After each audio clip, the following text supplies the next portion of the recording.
പിന്നെ മീനൻ രാശി പൂരുരുട്ടാതി കാല് ഉത്രട്ടാതി രേവതി. പലപ്പോഴും നമ്മളുടേതായിട്ടുള്ള ധനം, ആ ധനം നമ്മൾ വേണ്ടതുപോലെ ഉപയോഗിക്കാതെ നമ്മളതിങ്ങനെ കൂട്ടിവെച്ച് നമുക്കോ പ്രയോജനമില്ല. അതുപോലെ തന്നെ നമ്മുടെ കുടുംബത്താണേലും നമുക്കുള്ള ആ ഒരു യോഗം നമ്മളത് വേണ്ട വിധം അനുഭവിക്കാതെ പലപ്പോഴും സമ്പന്നനാണെങ്കിലും ദരിദ്രനെ പോലെ കഴിയേണ്ട ഒരവസ്ഥ. അതുപോലെ തന്നെ നമുക്ക് വീട്ടിലെ ആവശ്യങ്ങൾക്കാണെങ്കിലും നമ്മളുടെ രക്ഷകർത്താക്കളുടെ ആവശ്യങ്ങൾക്കാണെങ്കിലും അവരിത്തരം ധനങ്ങൾ പലപ്പോഴും നമ്മളത് മുടക്കാതിരിക്കുക. എന്നിട്ട് നമ്മൾ പലപ്പോഴും ഇങ്ങനെ ദാരിദ്ര്യം പറഞ്ഞു നടക്കുന്ന ഒരു സ്വഭാവം നിങ്ങളിൽ ഉണ്ടാവാനുള്ള സാധ്യതയുണ്ട്.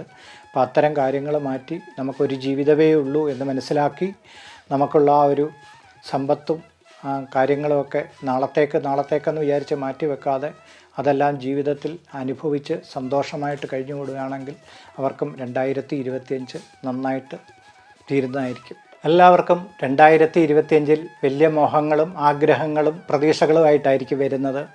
അപ്പം അതിനെന്താണ് ചെയ്യേണ്ടത്?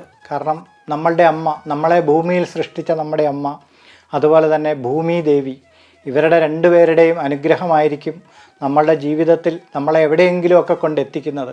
കാരണം ഭൂമി നമ്മളെ അനുഗ്രഹിക്കണം, അതുപോലെ അമ്മ നമ്മളെ ചേർത്ത് നിർത്തണം.